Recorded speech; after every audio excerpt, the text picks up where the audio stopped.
Hey, my guest tonight is Jeff Borders. He founded College Prep America and really has pioneered kind of a new thing that's getting underway to help train kids. It's really preparation for life. You can call it Life Prep 101 if you wanted. I mean, it's given you an understanding of media, creation, evolution, God, all of it. And tonight, specifically, we're going to be talking about who do you trust? It's one of the most important questions you could possibly ask. Who do you trust?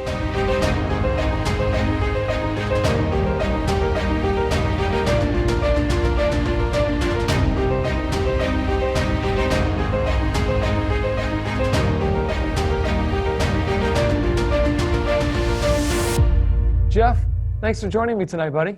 Hey, so great to be with you, Eric. Thanks for inviting me. Yeah, man. So tell me a little bit about, or tell our guests a little bit about your background. You actually founded this college prep thing, but that's not what you've done with your whole life. So tell us how this got started.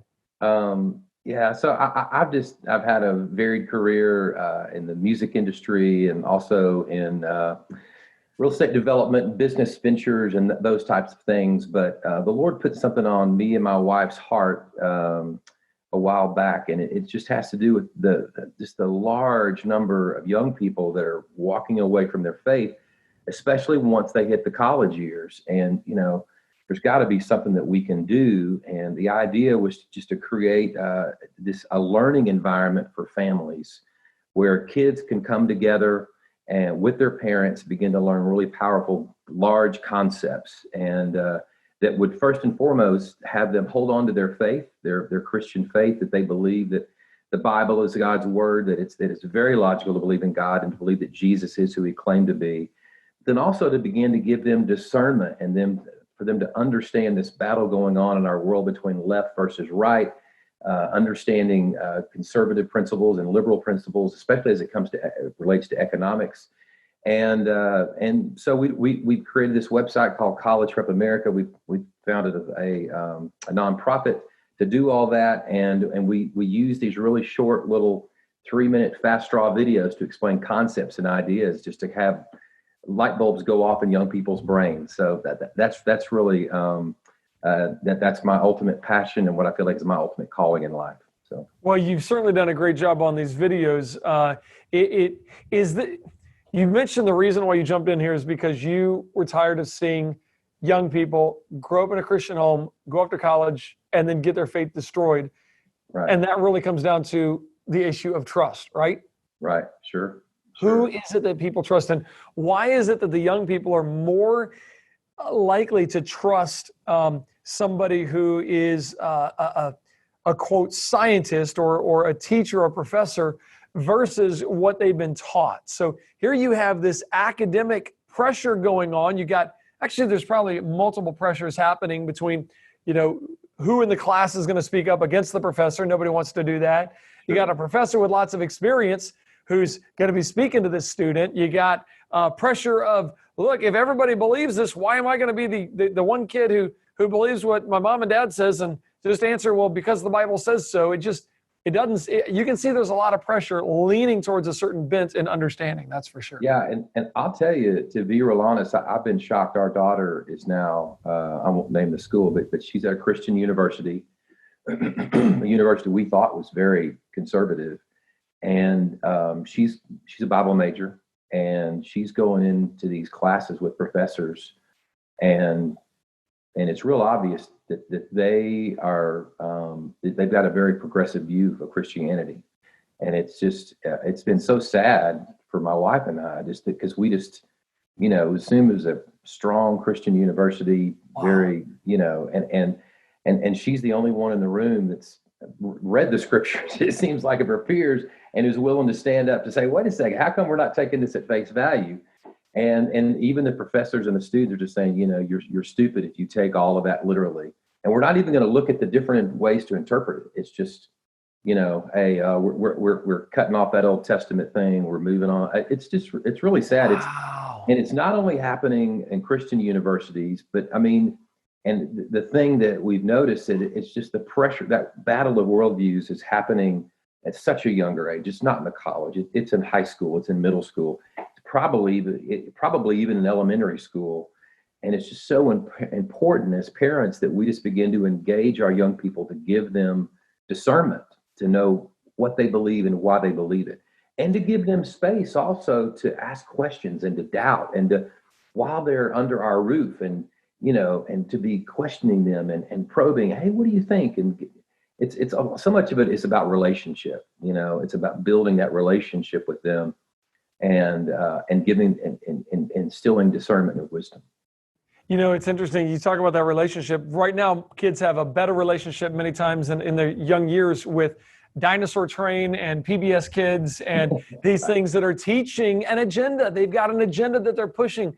Now, I remember sitting down with my son and watching Dinosaur Train and teaching him discernment while we watched it. And we'd be watching, and they'd say something. Mr. Conductor would say something, and he would say something about the dinosaurs, and my son would go, "Is that true?" And we'd talk about, is that true or not? And how do we know if that's true or not? We talk about the why behind the whether or not that's true. And it gave him some discernment. It gave him some understanding right there at a young age. And I think there's a lot of people who aren't giving that to their kids, and kids that aren't getting that from parents, that are just going through life kind of blindsided. I got to tell you something that just happened this last week. Sure. And I'm kind of like, I'm relieved, but I'm disappointed at the same time. There was a traveling exhibit that was going around America and Canada, the United States and Canada, called Dinosaurs Unearthed. If you've ever seen that, say yes in the chat. Give me a little yes or something like that. Dinosaurs Unearthed. And what they did is they would set up this incredible display, and it's all about just bringing the kids in, showing them dinosaurs. But what were they teaching with every single dinosaur? They're teaching evolution. They had the dinosaur with feathers on it. They had the signs right there, millions of years. They had the sound effects, and then the tour guides talking about how these lived millions of years ago. When a kid thinks that somebody's in authority, tells them, standing there, they're the guide, this guy right here, these bones are 70 million years old. That is now in that kid's brain. It's implanted in there, and it's going to take some real truth to get to him, to make him realize that's not true. Right. So at a young age, our kids all throughout, everywhere in culture, are being indoctrinated with one world view. We tell them, they're nothing but an animal, and then we look around and wonder why they're acting exactly like animals, and we go, sad, true. We can use a little more discernment here, couldn't we? Amen to that. It's so true. And that's really, so much of, and I'll just do a quick level set for people that are tuning in. So I am first and foremost a Christian, and try to endeavor to follow Christ, and without his grace and mercy, I am lost in a heap of trouble. But I am also a conservative, and I believe in those principles, but I try not to be somebody that's, especially with my kids, I want to give them the freedom. Hey, do you I want to begin to show them, I don't want to just straw man one side of the argument. I want to even steel man. I want to say, here are both sides, here's why I kind of land on this side, but what do you think? So for me, it's about, from a very, very early age, that we engage our kids with these concepts, and we're constantly checking in with, what do you think about that? Why do you think that? And I think most kids will begin to appreciate that. Like, whoa, my dad or mom cares about what I think, really, and I really do. I'm curious. I'm naturally curious. What are you thinking? How are you processing that? What's going on?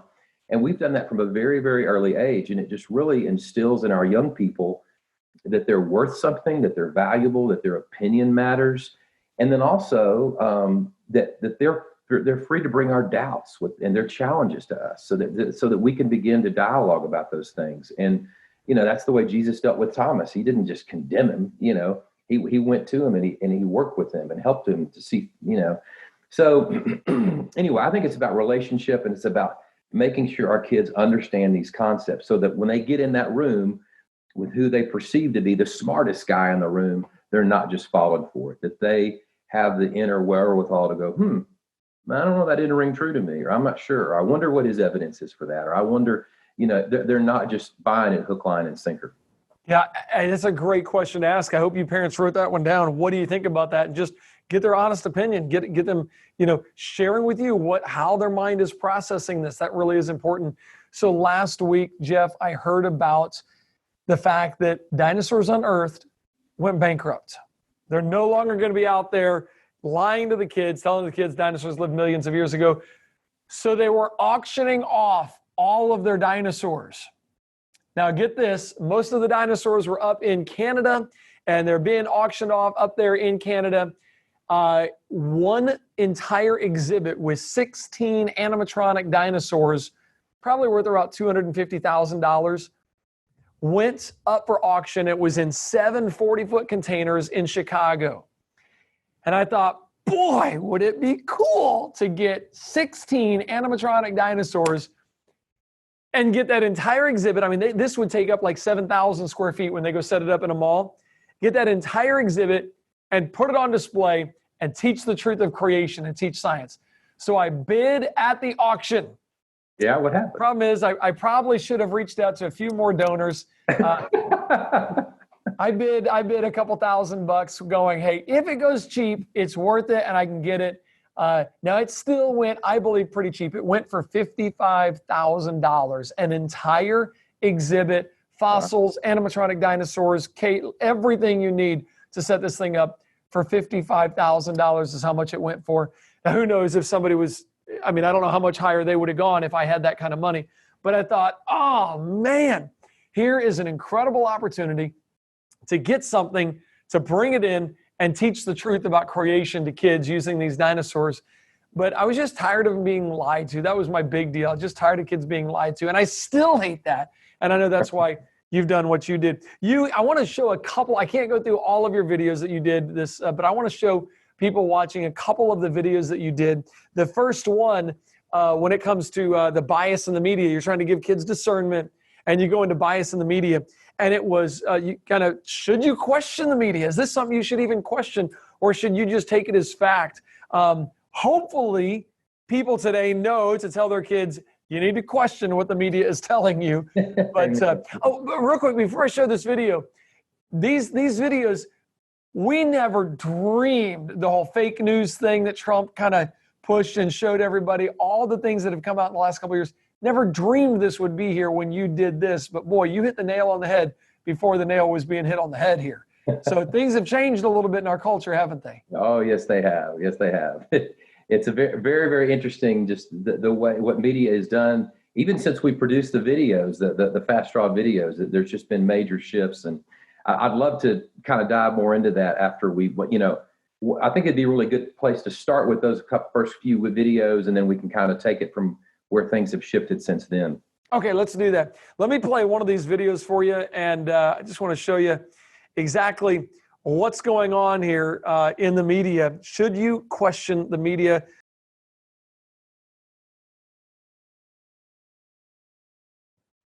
Economic understanding of the American voter.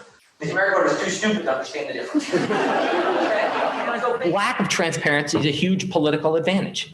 And basically, call it the stupidity of the American voter or whatever. But basically, that was really, really critical to get anything to pass. Who is this guy?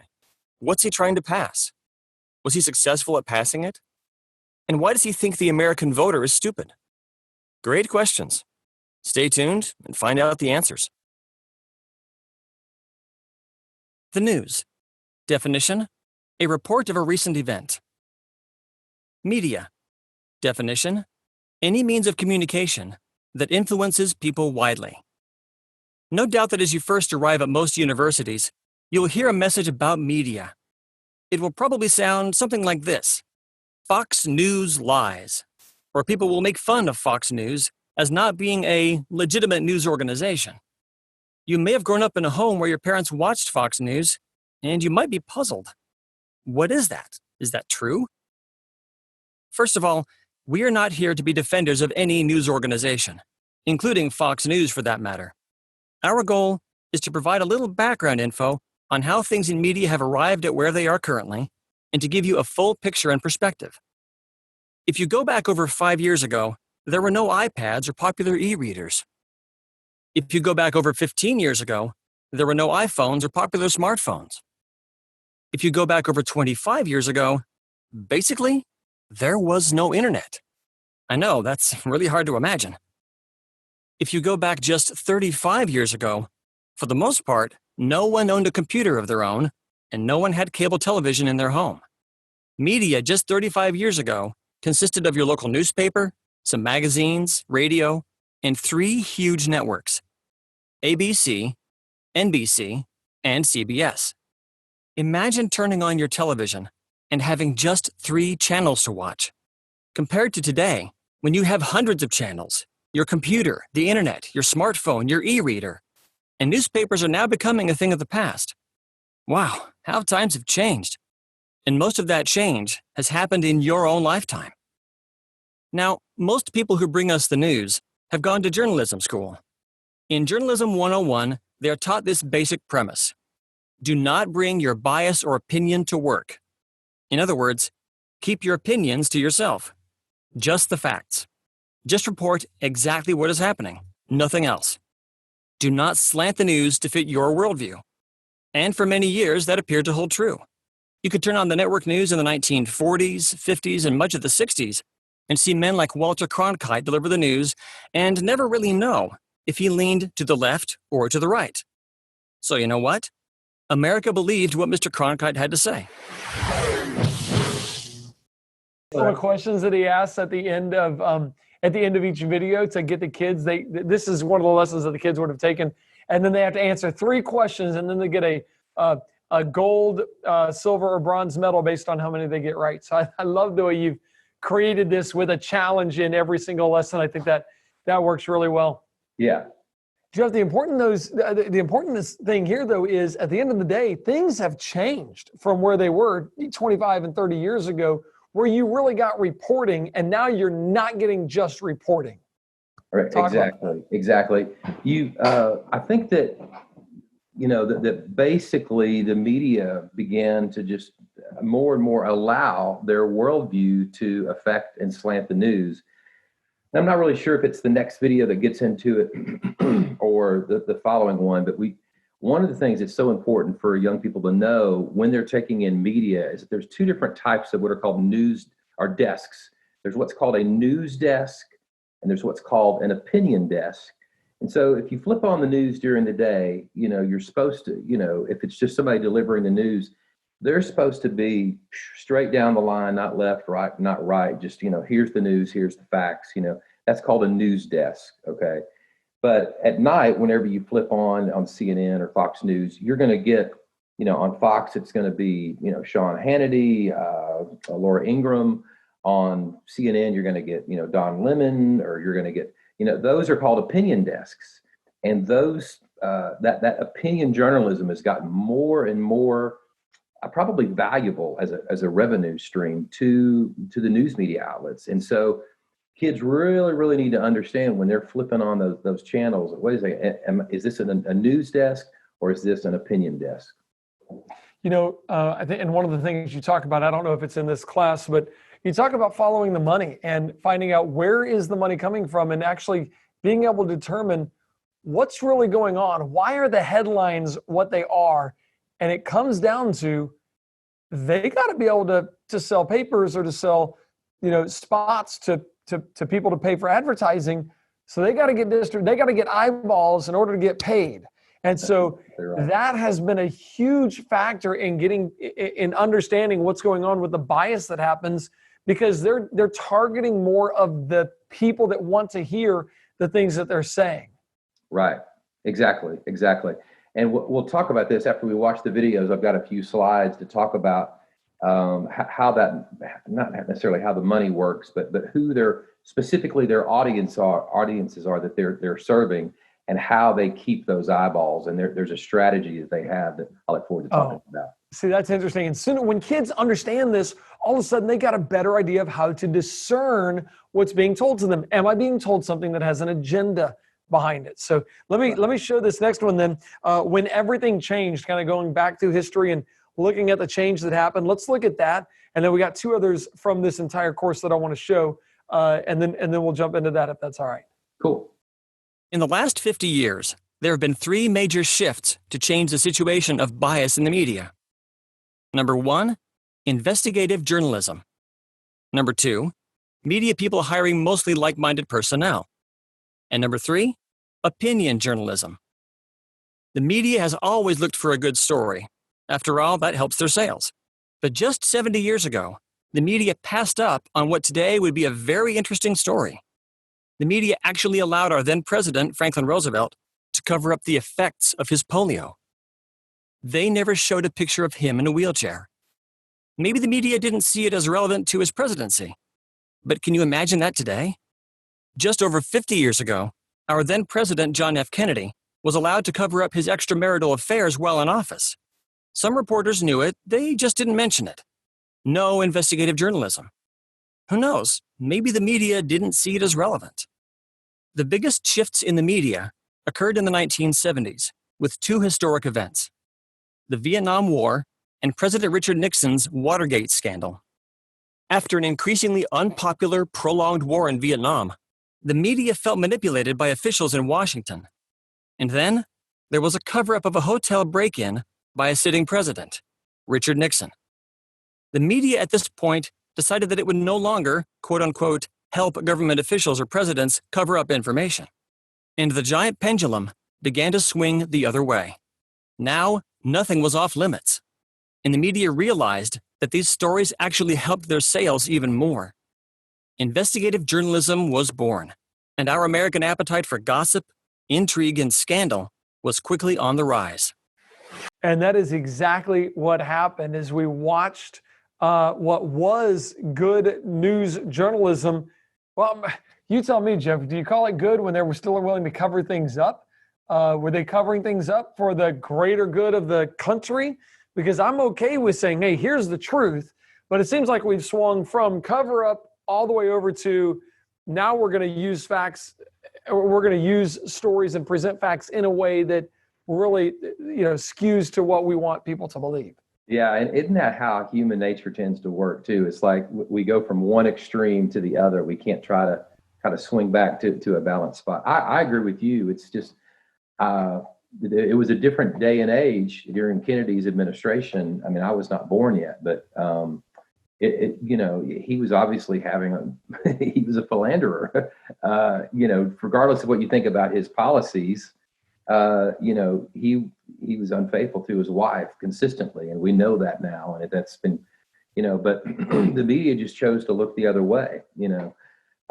Did they do? You could make the argument maybe they did that because he was a liberal, or he was, maybe the media was even liberal back then.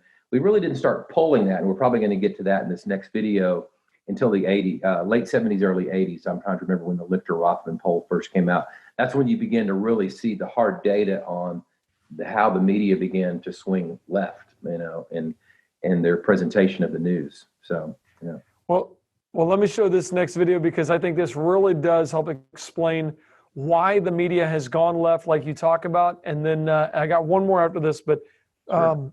Do this one, and then we'll do the next one. And then I want you to just kind of open it up and talk about the big picture. The slides you got are going to be fantastic. So let me share this with you guys. And Following these events in the late 60s and early 70s, the old line of keep your opinions to yourself and don't slander bias the news began to get blurred.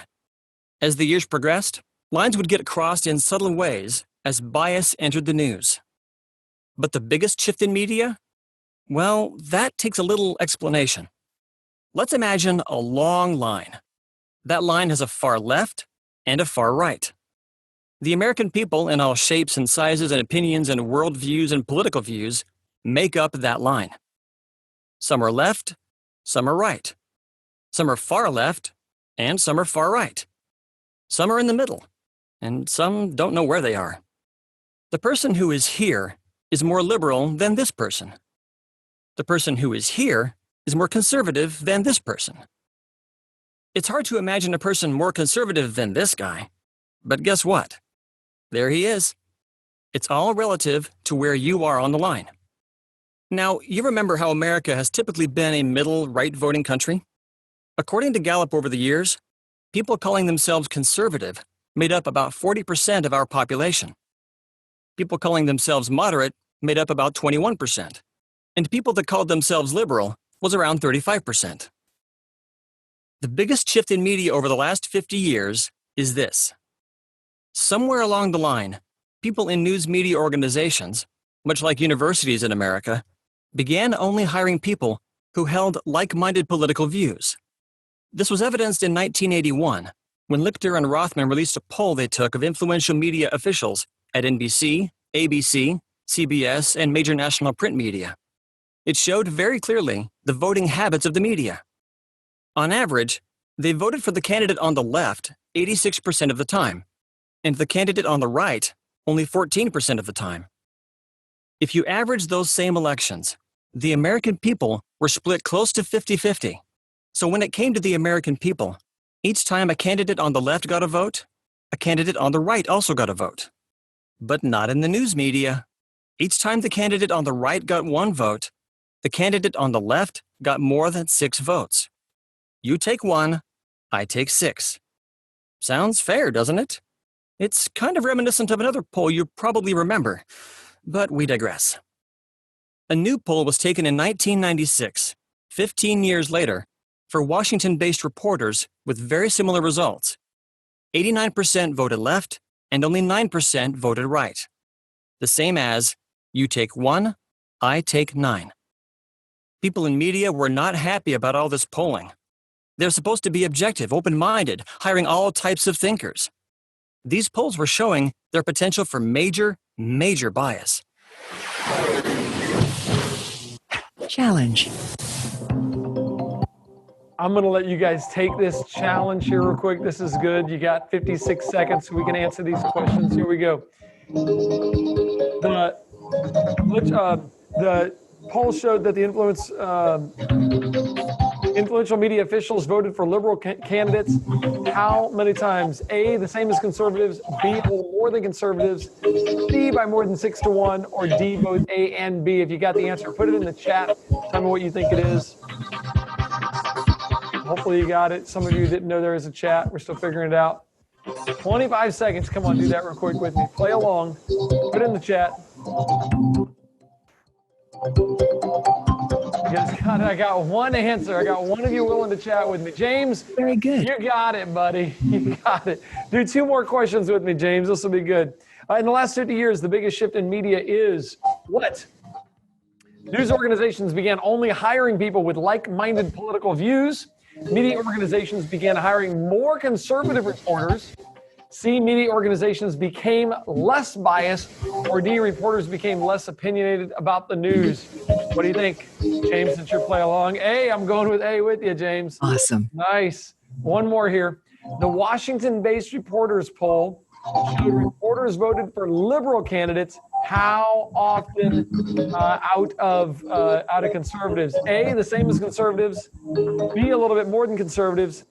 C, more than 3 to 1. Or D, by 9 to 1. What is it?